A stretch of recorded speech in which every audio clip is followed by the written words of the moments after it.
وَلَلْ آخِرَةُ خَيْرٌ لَكَ مِنَ الْأُولَى۔ اے محمد صلی اللہ علیہ وسلم، آپ کے لیے آخرت کی زندگی دنیا کی زندگی سے بہتر ہے۔ کسی کو مکان بناتے ہوئے دیکھ رہے ہیں تو اللہ کے رسول نصیحت کر رہے ہیں، اس مکان کی بھی فکر کرو جو اصلی مکان ہے۔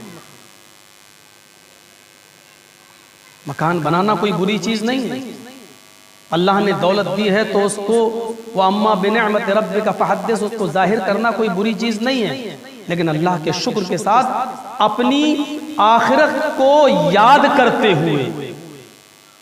حضرت عثمان غنی کے پاس دولت کی کمی نہیں تھی، لیکن جب ان کے سامنے عذاب جہنم کا ذکر کیا جاتا تو کبھی نہیں روتے، لیکن جب عذاب قبر کا ذکر کیا جاتا تو ان کی آنکھوں میں آنسو آ جاتا۔ پوچھا کیوں؟ جہنم کے عذاب کا ذکر ہوتا ہے تو آپ کی آنکھوں میں آنسو نہیں آتے، اور قبر کے عذاب کو سن کر آنسو؟ تو حضرت عثمان غنی کا جو بہترین جواب تھا وہ یہ کہ قبر آخرت کی منزلوں میں سے پہلی منزل ہے، جو اس منزل میں کامیاب ہو گیا، اس منزل سے کامیابی کے ساتھ گزر گیا، وہ آخرت کی ساری منزلوں میں کامیاب ہے۔ جتنا موت کا خوف ہوگا اتنا ہی ہمارے اندر تقویٰ ہوگا۔ قُلْ إِنَّ الْمَوْتَ الَّذِي تَفِرُّونَ مِنْهُ، اے محمد صلی اللہ علیہ وسلم آپ فرما دیجئے کہ اے لوگو جس موت سے تم بھاگ رہے ہو، جس موت سے تم پیچھا چھڑانا چاہتے ہو، فَإِنَّهُ مُلَاقِيكُمْ، وہ تو تم سے ملاقات کر کے رہے گی۔ بتایا تھا نا ملاقات کس کو کہتے ہیں؟ آنکھوں میں آنکھیں ڈالنا، ایک دوسرے سے مصافحہ کرنا، ایک دوسرے سے معانقہ کرنا، یہ ملاقات ہوتی ہے۔ اب اگر اس کا ترجمہ یوں کیا جائے تو غلط نہیں ہوگا۔ آئے محمد صلی اللہ علیہ وسلم آپ دنیا والوں سے کہہ دیجئے کہ جس موت سے تم بھاگ رہے ہو وہ موت تو تمہاری آنکھوں میں آنکھیں ڈال کر رہے گی، وہ موت تو تم سے پیچھا چھڑا نہیں سکتی، وہ تو تمہاری آنکھوں میں آنکھیں ڈالے ہوئے ہے، وہ ہر حال میں تم سے مل کر رہے گی، تم سے مصافحہ کر کے رہے گی، تمہیں گلے لگا کر رہے گی۔ ثم تردون الى عالم الغیب والشہادہ، پھر تم سب کو اس اللہ کی طرف پلٹ کر جانا ہے جو عالم الغیب ہے اور حاضر ہے۔ فَيُنَبِّئُكُمْ بِمَا كُنْتُمْ تَعْمَلُونَ، رات کے اندھیرے میں یا دن کی روشنی میں اگر تم نے کوئی ایک ذرہ برابر بھی نیکی کی ہے یا ذرہ برابر چونٹی کے سر کے برابر بھی کوئی گناہ کیا ہے، وہ سارے کے سارے نام اعمال تمہارے سامنے پیش کر دیے جائیں گے، ایک ایک چیز کا حساب تمہارے سامنے رکھ دیا جائے گا، وہ تمہیں بتا دے گا۔ فَيُنَبِّئُكُمْ بِمَا كُنْتُمْ تَعْمَلُونَ، تم نے دنیا میں کیا کیا۔ یہ زمین بھی گواہی دے گی، انسان کا ہاتھ گواہی دے گا، پیر گواہی دے گا، زبان میں تالا لگا دیا جائے گا، ذرہ برابر کسی کے اوپر ظلم نہیں ہوگا۔ اليوم لا تملک نفس لنفس شیئا والامر یومئذ للہ، آج کے دن کوئی کسی نفس کا ذرہ برابر مالک نہیں ہے، والامر یومئذ للہ، اس دن تمام معاملات اللہ کے سپرد ہوں گے، تمام معاملات اللہ کے اختیار میں ہوں گے۔ وہ دنیا کا بھی مالک ہے لیکن قیامت کے دن کا خصوصی مالک ہوگا، مالک یوم الدین، وہ قیامت کے دن کا، بدلے کے دن کا پورا پورا مالک ہے۔ چیخ کر اعلان کیا جائے گا، لمن الملک اليوم، او دنیا والو، دنیا میں ہم نے چند دنوں کی بادشاہت تمہیں دے دی، تم اسی میں پھولے نہیں سمائے، آج کے دن کا مالک کون ہے، آج کے دن کا بادشاہ کون ہے، آج کے دن کیا ہو گیا تمہیں، آج بتاؤ آج کے دن کا پورا پورا مالک کون ہے؟ پھر خود ہی جواب دے گا، للہ الواحد القہار، آج کے دن کا پورا پورا مالک اللہ جو اکیلا ہے اور بڑا زبردست ہے، اس کے علاوہ کوئی نہیں ہے۔ بھاگو، آج کہاں بھاگ سکتے ہو، کوئی جائے فرار نہیں ہے، اللہ رب العالمین دنیا میں جو لوگ ایک دوسرے کی سفارش کر کے جھوٹے مقدموں میں ایک دوسرے کو بچا لیتے تھے، قیامت کے دن کہے گا مالکم لا تناصرون، او دنیا والو، او بڑے بڑے عہدوں پر رہنے والو، آج تمہیں کیا ہو گیا؟ آج تم ایک دوسرے کی مدد نہیں کر رہے ہو، آج تمہیں کیا ہو گیا؟ آج تم ایک دوسرے کی سفارش نہیں کر رہے ہو، آج تمہیں کیا ہو گیا؟ آج تم اپنے باپ، اپنے ماں، اپنے بھائی بہن آج کسی کو جنت میں لے جانے کی سفارش نہیں کر رہے ہو، بلکہ معاملہ الٹا ہے، یوم یفر المرء من اخیہ وامہ وابیہ وصاحبتہ وبنیہ، آج تمہیں کیا ہو گیا؟ آج ایک شخص اپنے باپ سے بھاگ رہا ہے، اپنی ماں سے بھاگ رہا ہے، اپنے بیٹوں سے بھاگ رہا ہے، اپنی بیوی سے بھاگ رہا ہے، اپنے بچوں سے بھاگ رہا ہے، آج تمہیں کیا ہو گیا ہے؟ منظر ہی کچھ عجیب ہوگا، چھا جائے گی حل اتاک حدیث الغاشیہ، اے محمد صلی اللہ علیہ وسلم کیا آپ کے پاس چھا جانے والی چیز کی خبر نہیں آئی؟ وہ سب کچھ ڈھانپ لے گی، کوئی کسی کے کام نہیں آئے گا۔ تفسیر ابن کثیر میں یہاں تک لکھا ہوا ہے حضرت عیسیٰ علیہ السلام کی نیکیاں تولی جا رہی ہوں گی تو ان کی ماں مریم چھپ جائیں گی، کہیں مجھ سے میرا بیٹا نیکی نہ مانگ بیٹھے۔ حضرت مریم کی نیکیاں تولی جا رہی ہیں تو ان کے بیٹے عیسیٰ چھپ جائیں گے، کہیں میری ماں مجھ سے نیکی نہ مانگ بیٹھے۔ آج ایک نیکی بڑی قیمتی ہے۔ قرآن چیخ چیخ کر ابھی دنیا والوں میں اعلان کر رہا ہے، آئے لوگو ابھی بھی وقت ہے کہ تم ڈر جاؤ، یا ایھا الذین آمنوا اتقوا اللہ، اے ایمانو والو اللہ سے ڈر جاؤ، ولتنظر نفس ما قدمت لغد، اور ہر انسان کو غور کر لینا چاہیے کہ اس نے کل قیامت کے دن کے لیے کون سی تیاری کر رکھی ہے، کون سی تیاری کر رکھی ہے کل قیامت کے دن کے لیے۔ شیخ صالح العثیمین کون نہیں جانتا، مفسر، محدث، اور ابھی پچھلے سال جن کا انتقال ہوا سن 1999 میں، ایک ایسی بیماری بتا دی گئی کہ جس کے لیے سعودی عرب نے اسپیشل طیارہ وہاں کے بادشاہ نے تیار کر کے ان کو امریکہ بھیجا۔ امریکہ میں دوران علاج ڈاکٹروں نے کہا کہ آپ کو گلے کا اس حصے کا کینسر ہے اور آپ کی پوری داڑھی کو کاٹا جائے گا۔ انہوں نے کہا کہ داڑھی کاٹنے کے بعد کیا زندگی کی بچنے کی کوئی امید ہے؟ امریکہ کے ڈاکٹروں نے جواب دیا کہ زندگی و موت کا مالک تو اللہ ہے، ہم تو کوشش کر رہے ہیں۔ پھر کہنے لگے نہیں، پھر میری داڑھی کو اسی حال میں رہنے دو، میں نہیں چاہتا کہ میرا انتقال ہو، میں اپنے رب سے ملوں تو ہم چہرہ صاف ہو، ہم نہیں چاہتے کہ میں اپنے رب سے ملاقات کروں تو بغیر داڑھی کے ملاقات کروں۔ میرے بھائیوں، پھر وہ اسپیشل طیارے سے واپس آ گئے لیکن داڑھی کو نہیں کٹوایا۔ ایک ایک نیکی اللہ رب العالمین کے یہاں لکھی جاتی ہے اور دیکھی جاتی ہے، وہ تو وہ ہے، تصور کرو جو تہجد کی نماز پڑھنے والی عورت کو بھی نہ بخشے، اور وہ تو وہ ہے جو ایک طوائف کو ایک کتے کو پانی پلا دینے کی وجہ سے رحم کھا جائے اور اس کو بھی بخش دے۔ عبادت صرف نماز اور روزے کا نام نہیں ہے، عبادت کا ایک حصہ یہ بھی ہے کہ اے اللہ کے نبی میرے پڑوس میں ایک عورت رہتی ہے، سوال کرنے والے سوال کر رہے ہیں، اے اللہ کے نبی میرے پڑوس میں ایک عورت رہتی ہے، 5 وقت کی نمازی ہے، تہجد کی نماز بھی پابندی سے پڑھتی ہے، نفلی روزے بھی رکھتی ہے، لیکن صورتحال یہ ہے کہ اس کے پڑوسی اس سے خوش نہیں رہتے ہیں۔ اس کا حال یہ ہے کہ وہ زبان کی اچھی نہیں ہے، اس کے پڑوسی اس سے خوش نہیں رہتے۔ اللہ کے نبی صلی اللہ علیہ وسلم نے اس کی نمازوں کو نہیں دیکھا، اس کے روزے کو نہیں دیکھا، اس کی تہجد کی عبادت پر نظر نہیں ڈالی، بلکہ اپنے زبان مبارک سے جو جملے کہے وہ حدیث کی کتابوں میں آج بھی لکھے ہوئے ہیں، ہِیَ فِی النَّارِ، تہجد پڑھتی ہے پڑھتی رہے، نماز پڑھتی ہے پڑھتی رہے، عبادت کرتی ہے کرتی رہے، نفلی روزے رکھتی ہے رکھتی رہے، لیکن اس کے پڑوسی اس سے خوش نہیں رہتے. یا فی النار، وہ دوزخ کے اندر جائے گی، وہ جہنم کے اندر جائے گی.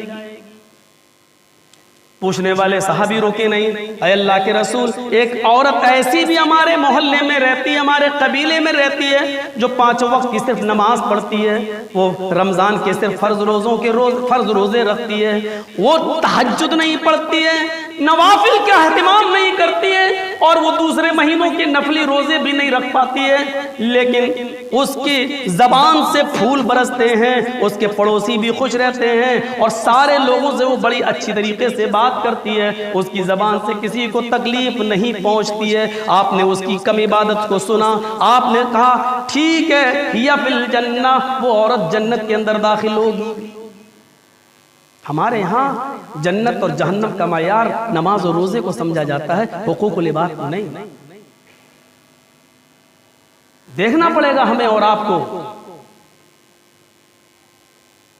اللہ کا حق ادا آپ چاہے کتنا کر دیجئے، لیکن بندوں کا حق اگر اس دنیا میں صاف نہیں کیا، جنت نہیں ملے گی. موت تو سب کو ہی آنی ہے، لیکن ایک موت وہ بھی ہوتی ہے میرے بھائیوں جس پر رشک کیا جاتا ہے. موت کہ آخری لمحے تک انسان کو امید نہیں ہونی چاہیے کہ میرا خاتمہ ایمان پر ہو رہا ہے. امام مالک رحمت اللہ علیہ کا جب انتقال ہو رہا تھا، بالکل قریب تھا انتقال کا وقت امام مالک رحمت اللہ علیہ کا، تو وہ اپنی زبان سے یوں بڑبڑانے لگے، ابھی نہیں، انگلی کا اشارہ ایسے کر کے، ابھی نہیں، ابھی نہیں، ابھی نہیں. وہاں جو لوگ بیٹھے ہوئے تھے کہنے لگے امام محترم علامہ صاحب، آپ کے منہ سے یہ ابھی نہیں کا جو جملہ نکل رہا ہے، یہ آپ کس کو بول رہے ہیں؟ کیا کہنا چاہتے ہیں آپ؟ امام مالک رحمت اللہ علیہ کہتے ہیں یہ جو کھڑا ہے، یہ دیکھ رہے ہو تم اس کو؟ لوگوں کو نہیں دکھائی دے رہا. کہا یہ جو کھڑا ہے یہ کہہ رہا ہے اے امام مالک، میں نے 25 سال تک آپ کو بہکایا، آپ کو دھوکہ دینے کی کوشش کی، لیکن آپ میرے جال میں نہیں پھنسے. آپ کو میں نے اپنے چنگل میں پھنسانے کی بہت کوشش کی، لیکن آپ میرے چنگل میں نہیں آ سکے. آپ پہلے شخص ہیں جو خیر و عافیت کے ساتھ اس دنیا سے گزر رہے ہیں، اللہ کو پیارے ہو رہے ہیں. میں آپ کو بہکانے کی کوشش تو بہت کیا، لیکن میں آپ کے قریب بھی نہیں آ سکا. آپ ذکر و اذکار میں ایسے لگے رہتے ہیں. کامیاب ہو آپ نے اپنی موت کو جیت لیا، کامیاب ہو آپ نے اپنی موت کو کامیاب بنا لیا. آپ کو مبارکباد دے رہا ہوں، یہ مبارکباد دے رہا مجھے، اور میں اس سے کہہ رہا ہوں ابھی نہیں، یعنی میری موت ابھی بھی کامیاب نہیں ہوئی ہے، کیونکہ ابھی بھی آخری لمحے تک پتہ نہیں تو مجھ سے کوئی غلط کام نہ کرا جائے، پتہ نہیں آخری لمحے میں کوئی مجھ سے ایسا کام نہ کرا جائے. ہو سکتا ہے کہ یہ بھی تیری کوئی چال ہو، یہ بھی تیرا کوئی پھندا ہو جو میرے اوپر آزمانا چاہتا ہو، لیکن جب تک میری روح قبض سے ان سوری سے پرواز نہیں ہوگی میں اپنے آپ کو کامیاب نہیں سمجھوں گا. نیک بندے وہ ہوتے ہیں، اللہ والے وہ ہوتے ہیں جو آخری وقت میں بھی میرے بھائیوں وہ اپنی موت کو کامیاب بنانے کی کوشش کرتے ہیں، اور وہ ان کی نظروں میں دنیا کی زندگی ہیچ ہوتی ہے، وہ جانتے ہیں. غور کریں، ہم حساب کتاب ہونا چاہیے. سوتے وقت آج صبح سے لے کے شام تک ہم نے کتنے اچھے کام کیے اور کتنے غلط کام کیے. دوسرے دن کوشش ہونا چاہیے نیکیوں کے کام میں 1% اضافہ ہو جائے اور گناہ کے کام میں 1% کمی ہو جائے، اور دھیرے دھیرے اس طریقے سے پھر نیکیوں کی عادت پڑ جائے اور برائیوں سے رک جائیں. میرے بھائیو، قرآن کہتا ہے یا ایھا الذین آمنوا اتقوا اللہ حق تقاته، اے ایمان والو تم اللہ سے ڈرو جیسا کہ اس سے ڈرنے کا حق ہے. ولا تموتن الا وانتم مسلمون، اور جب بھی موت تمہارے پاس آئے تو پورے کے پورے تم اسلام کے اندر داخل پائے، تم پورے کے پورے مسلم رہو. موت تو آنی، چاہے 80 سال کی زندگی پا کر چارپائی پر ایڑیاں رگڑ کے مریں، یا شہادت کی موت مریں، یا ایکسیڈنٹ میں موت آئے، یا ہارٹ اٹیک سے آئے ہیں تو جانا تو ہے. لیکن ایک موت وہ بھی تھی جس کا نام عبد العزیٰ تھا. اور بعد میں جب وہ اسلام لایا تو اس کا نام عبداللہ کر دیا گیا، اسلام سے متاثر، لیکن اپنے چچا کی زندگی کی وجہ سے اسلام نہ لانے میں دیر ہوئی۔ جنگلوں میں چلتا تھا، بکریاں چراتا تھا اپنے چچا کی، وہاں صحابہ کرام بھی بکریاں چراتے تھے۔ قرآن کی گنگنانے کی، تلاوت کی آواز، صحابہ کرام کے پڑھنے کی آواز عبدالعزیٰ کے کانوں سے ٹکرائی اور اس آدمی کا دل مسحور ہو گیا۔ قرآن کی کشش نے اس کو ایمان کے قریب کر دیا، اور ایک دن چچا کے پاس آیا، کہتا ہے چچا میں نے بہت کوشش کی، بہت انتظار کیا، لیکن آپ اسلام لانے کے لیے تیار نہیں، مجھے اسلام لانے کی اجازت دیجیے۔ چچا نے کہا بھتیجے اسلام لانا چاہتے ہو، اپنے باپ دادا کا دین چھوڑنا چاہتے ہو، سنو تمہارے جسم پر جتنے کپڑے ہیں میں نے دیا، جوتے ہیں میں نے دیے، پگڑی جو سر پہ باندھے ہو، عربوں کا ایک خاص لباس تھا پگڑی باندھنا، یہ میں نے دیا، یہ سب چھین لوں گا۔ اس نے کہا چچا جان ٹھیک ہے، اگر آپ مجھے خود اسلام نہیں لاتے تو مجھے تو اسلام لانے کی اجازت دیجیے، اگر آپ چاہتے ہیں کہ میں بھی اسلام نہ لاؤں تو میں آپ کی نوکری چھوڑنے کے لیے تیار ہوں۔ کہا کہ پھر یہ سارے کپڑے جو میں نے تمہیں دیے اتارو۔ کہا میں گھر جاتا ہوں، اپنا کپڑا لیتا ہوں اور آپ کے کپڑے واپس کر دیتا ہوں۔ کہا بالکل نہیں، جب اسلام کی نیت کری لیے تو ہم تمہیں اب اس چوکھٹ سے باہر نہیں جانے دیں گے، ساری چیزیں اتارو۔ تھوڑی دیر کے لیے سوچنے لگا، اللہ قمیص اتار دوں ٹھیک ہے، پگڑی دے دوں ٹھیک ہے، چاچا کا دیا ہوا جوتا بھی اتار دوں ٹھیک ہے، لیکن یہ تہبند یہ لنگی اتار دوں میں کیسا نظر آؤں گا؟ کما ولدت امی، جیسا کہ میری ماں نے مجھے آج ہی پیدا کیا ہو۔ عبدالعزیٰ کا چچا ہنسنے لگا، کیا سوچ رہے ہو؟ اس نے جھٹکے میں پگڑی اتار کر پھینک دی، جوتا اتار کے پھینک دیا، قمیض بھی اتار دی۔ چچا جان اتنے دن میں نے آپ کے اوپر جو میرا احسان رہا خدمت کرنے کا، اس کے عوض اتنا کر دیجئے کہ میں گھر جاؤں اور گھر سے ایک چادر لے لوں اور آپ کی لنگی، آپ کا تہبند آپ کو واپس کر دوں۔ وہ ظالم چچا اس پر بھی ایگری نہیں ہوا۔ ایمان کے اس سچے متلاشی کے دل میں جب ایمان کی حرارت پیدا ہو گئی، یہ خانقاہوں پر بیٹھے ہوئے لوگ اور عطر کے محفلوں میں رہنے والے لوگ، خوشبوؤں کے بیچ میں رہنے والے لوگ، پرساد اور چڑھاوے اور تبرکات کھانے والے لوگوں کو ایمان کی چاشنی کہاں سے نصیب ہوگی؟ میرے پیارے ساتھیوں، اس آدمی نے لنگی بھی اتار کر پھینک دی۔ لو بالکل ایسے کپڑے کا ایک تار بھی اس کے جسم پر نہیں، اور اسی حال میں جب گھر کا دروازہ کھٹکھٹاتا ہے، لوگ راستے میں پوچھتے ہیں عبدالعزیٰ یہ کیا؟ اور حدیث کی کتابیں کہتی ہیں کہ عبدالعزیٰ اپنے جسم کو نیچے کی طرف دیکھتا اور لوگوں کا صرف جواب یہ دیتا، المومن انا مومن الان، انا مومن الان۔ لوگوں مجھے برہنہ مت دیکھو، لوگوں میرے جسم پر ایک کپڑا نہیں یہ مت دیکھو، یہ دیکھو المومن انا مومن الان، آج میں مکمل مومن ہوا ہوں، آج میں پکا مسلمان ہوا ہوں۔ تصور کریں، ایک اپنی شادیوں پر نظریں ڈالیں، ایک اپنی پوشاکوں پہ نظریں ڈالیں، ایک اپنے خرچے پہ نظریں ڈالیں، ایک ہم اپنے یہاں کے روزہ افطار پہ نظریں ڈالیں، ایک اپنے یہاں کے ولیمے پہ نظریں ڈالیں، ایک اپنے یہاں کی بارات اور شادیوں کے موقع پر بجنے والی آتش بازیوں پہ نظریں ڈالیں، اور ایک تھوڑی دیر کے لیے عبدالعزیٰ جو آج عبداللہ ذوالبجادین ہے، اس کے جسم پر کپڑے کا ایک تار نہیں، یہ اپنے آپ کو کہہ رہا ہے انا مومن الان۔ ایک طرف ہم اس ایمان والے اس مومن پر نظریں ڈالیں اور اپنے ایمان پر نظریں ڈالیں، اور دونوں کو ہم ایک ترازو پر رکھ کر تولیں اور ذرا موازنہ کریں کہ آج پکا مومن کون نظر آ رہا ہے، ہم کتنے پرسنٹ مسلمان نظر آ رہے ہیں ایمان کے لیے، اور ایمان کو بچانے کے لیے ہم نے کتنی قربانیاں دی ہیں۔ ہم تو شادی کے موقع پر اپنی بیوی کی بات ٹھکرا نہیں سکتے، نہیں، کیونکہ گھر تو اسی سے چل رہا ہے۔ حدیث پر بلڈوزر چل جائے لیکن بیوی کی بات نہیں کر، ہم اتنی سی بات کی قربانی نہیں دے سکتے ہیں ایمان بچانے کے لیے، اسلام بچانے کے لیے، قرآن و حدیث کی آیتیں بچانے کے لیے۔ ہم مومن کہنا بہت آسان ہے، زبان سے کہہ بھی دیا لا الہ تو کیا، دل و نگاہ مسلمان نہیں تو کچھ بھی نہیں۔ علامہ اقبال کس وقت یاد آ جاتے ہیں؟ میرے پیارے ساتھیوں، یہی عبداللہ جب اپنے گھر گیا تو ماں نے بھی اس کو بھگا دیا، نہیں میرے زمین و جائیداد میں سے کوئی حصہ نہیں، اپنے باپ دادا کا دین چھوڑ دیا، کہا ایک چادر دے دے۔ ہم نے کب مانگا زمین جائیداد، زمین و جائیداد کو دکھا رہا، ہم نے کب مانگا ماں، گھر میں جگہ نہیں دیتی، مت ایک چادر دے دے۔ چادر پھینک دی اوپر سے ماں نے، گھر میں گھسنے نہیں دیا۔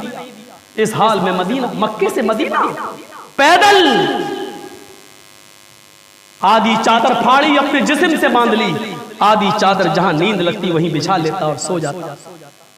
کچھ دنوں میں مدینہ پہنچا، محمد رسول اللہ صلی اللہ علیہ وسلم نے استقبال کیا، پوری داستان سنائی، کہا اللہ کے رسول سب کچھ لٹا کے ایمان کو بچا کے چلا آیا۔ نبی اکرم نے تاریخی جملہ کہا، اے عبداللہ ایمان بچا لیا، سب کچھ لٹا دیا تو یہ سودا تم نے بہت سستا خرید لیا، یعنی جنت تم نے بہت سستے میں خرید لی، آپ نے کوئی مہنگا سودا نہیں۔ جاؤ یہیں پڑھو، یہیں رہو۔ مسجد نبوی کا ایک کونا دے دیا گیا، عبداللہ ذوالبجادین وہیں پر پڑھنے لگے۔ ایک بار حضرت عبداللہ ذوالبجادین کچھ پڑھ رہے تھے قرآن، حضرت عمر نے کہا زور سے پڑھتے ہو، نماز پڑھنے والوں کو ڈسٹرب ہوتی ہے۔ خیمہ عائشہ سے آواز آتی ہے اللہ کے رسول کی، اے عمر عبداللہ سے کچھ نہ کہو، یہ جو بھی کرتا ہے محمد رسول اللہ کو سب اچھا لگتا ہے۔ میدان جہاد کے لیے لشکر جانے لگا، عبداللہ نے بھی خواہش ظاہر کی۔ اللہ کے نبی نے عبداللہ ذوالبجادین کا ہاتھ پکڑ کے کہا، آئے اللہ عبداللہ ذوالبجادین میدان جنگ میں جا تو رہے ہیں، لیکن میں کافروں پر عبداللہ ذوالبجادین کا خون حرام قرار دے رہا ہوں۔ عبداللہ ذوالبجادین کہتے ہیں اللہ کے نبی میں نے تو شہادت کی تمنا کی ہے۔ آپ نے کہا اے عبداللہ مجھے جو مانگنا تھا مانگ لیا، اب دیکھو رب کیا کرتا ہے۔ سمندری سفر شروع، بیچوں بیچ سمندر میں جب پانی کی کشتی جہاز پہنچا تو بخار، اور اسی بخار کے اندر عبداللہ ذوالبجادین کا انتقال ہو جاتا ہے۔ لکڑی کی پیٹی میں بند کر کے نماز جنازہ اسی پانی کے جہاز میں پڑھا کر عبداللہ ذوالبجادین کے جسم اتھر کو دریا برد کر دیا جاتا ہے، سمندر کے حوالے کر دیا جاتا ہے۔ ان کو لایا گیا اور جزیرہ پار کرایا گیا۔ جب جزیرہ پار کرایا گیا تو ایک جنگل ملتا ہے، اللہ کے نبی صلی اللہ علیہ وسلم فرماتے ہیں کہ اسی جنگل کے اندر عبداللہ ذوالبجادین کو دفن کر دیا جائے۔ حضرت ابو بکر صدیق اور حضرت عمر فاروق دونوں کی جسم کو اٹھائے ہوئے ہیں، حضرت بلال لالٹین جلائے ہوئے ہیں، عبداللہ ابن مسعود بڑھاپے کی وجہ سے کوئی کام نہیں کر رہے ہیں، اللہ کے نبی قبر اطہر میں اترے ہوئے ہیں۔ اب جیسے ہی ان کی باڈی کو، ان کے جسم کو اللہ کے رسول کے حوالے دیا گیا، تاریخی جملے حدیث کی کتابوں میں ادبن الی اخیکما، اے ابو بکر اے عمر احترام سے ادب سے اپنے بھائی کو میرے ہاتھ میں دو، احترام سے دے دیا گیا۔ پٹرے رکھ دیے گئے، داہنی کروٹ ان کو کر دیا گیا، اور مٹی دینے کی باری آئی، مٹی دے دی گئی۔ مٹی دینے کے بعد غور کرو، ایک موت یہ بھی ہوتی ہے جس پر زمانہ رش کر رہا ہے۔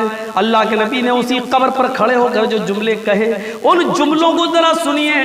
اللہ کے نبی فرماتے ہیں اے اللہ عبداللہ ذوالبجادین جب میری مسجد میں آیا تو میں اس سے خوش تھا، جتنے دن میرے ساتھ اس مسجد میں نبی میں گزارے میں خوش تھا۔ عبداللہ ذوالبجادین جب میرے ساتھ چلا جہاد کے لیے تو میں اس سے خوش تھا۔ عبداللہ ذوالبجادین کا جب انتقال ہوا تو میں اس سے خوش تھا۔ اے اللہ جب قبر کھد رہی تھی تو میں اس سے خوش تھا، جب میں قبر میں اترا تو میں اس سے خوش تھا۔ عبداللہ ذوالبجادین کو جب میں نے اپنے ہاتھوں سے اس قبر میں اتارا تو میں اس سے خوش تھا۔ اے اللہ جب میں مٹی دے رہا تھا تو اس سے خوش تھا، مٹی دے کر فارغ ہوا ہوں، قبر بن کر تیار ہو چکی ہے۔ اے اللہ میں عبداللہ ذوالبجادین سے اب بھی خوش ہوں، اے اللہ تو بھی عبداللہ سے خوش ہو جا، اے اللہ تو بھی عبداللہ سے راضی ہو جا۔ اتنا جملہ سننا تھا کہ عبداللہ ابن مسعود اسی قبر کے اوپر گر گئے اور چیخ کر کہنے لگے اے عبداللہ ذوالبجادین کاش یہ تمہاری جگہ پر میری لاش ہوتی، کاش یہ تمہاری جگہ پر میری قبر ہوتی، کاش یہ تمہاری جگہ پر میری قبر ہوتی، اور یہ الفاظ جناب محمد رسول اللہ نے میرے لیے کہے ہوتے۔ ایمان کو تازہ کرنے کی ضرورت ہے، موت کو کامیاب بنانے کی ضرورت ہے۔ پیدا تو ہو گئے ہیں ہم لوگ، لیکن اب یہ زندگی جو عمل کے لیے دی گئی ہے اس کو کامیاب بنائیے۔ میرے پیارے ساتھیوں، ہم اللہ سے دعا کرتے ہیں کہ بار الہ ہم تمام مسلمانوں کو جب تک زندہ رکھے اسلام پر رکھنا، خاتمہ ہو تو ایمان پر ہمارا خاتمہ فرمانا، ہمارے ایمان کو اللہ تازہ فرما دے، اے اللہ ہمارے ایمان میں اضافہ فرما دے، اے اللہ تمام ہر قسم کی بد کرداری و بدعمالی سے ہمیں نجات عطا فرما، اور نیکیوں کا کوئی چھوٹی سے چھوٹی نیکی بھی ایسی نہ ہو جس کو ہم حقیر سمجھیں، اے اللہ اس کو بھی اس سنت کو بھی اور چھوٹی سے چھوٹی نیکی کو بھی ہمیں کرنے کی توفیق عطا فرما، اور اللہ تو اس کو قبول بھی فرما لے۔ بار الہ جو بیمار ہیں ان کو شفائے کاملہ اور عاجلہ عطا فرما، جو ہاسپٹلز میں ایڈمٹ ہیں ان کی دواؤں میں صحت و تندرستی کوٹ کوٹ کے بھر دے۔ اے اللہ پھر دوبارہ یہ دعا کہ جب تک تو ہمیں زندہ رکھ، اسلام پہ زندہ رکھنا، اور جب ہمارا خاتمہ ہو تو ایمان پر ہمارا خاتمہ فرمانا۔ وما علینا الا البلاغ المبین، وآخر دعوانا ان الحمد للہ۔